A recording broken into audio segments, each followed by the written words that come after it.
কালো শাড়ি, রাতের ট্রেনের অদৃশ্য যাত্রী।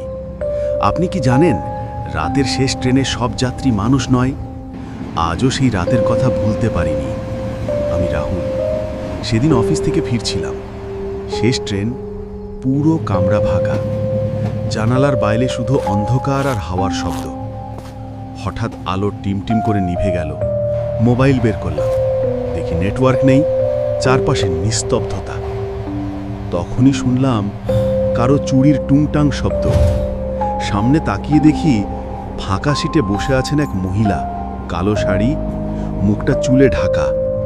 উনি একবারও মুখ তুললেন না, হাত কাঁপছে, চুড়ির শব্দে গা শিউড়ে উঠল।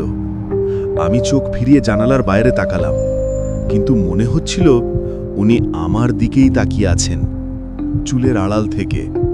হঠাৎ জানালা খুলে গেল, ঠান্ডা হাওয়ায় ওনার শাড়ি উড়ে উঠল, আর আমি দেখলাম ওনার পা নেই, উনি ভাসছেন। আমার গলা শুকিয়ে গেল, চিৎকার করতে চাইলাম, কিন্তু গলা দিয়ে আওয়াজ বেরোলো না।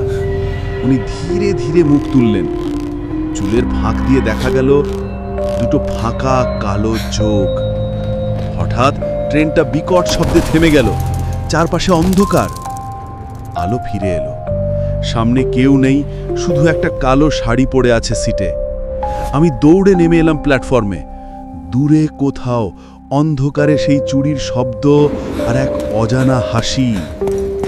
আজও রাতে ট্রেনের শব্দ শুনলে মনে পড়ে যায়, সব যাত্রী মানুষ নয়।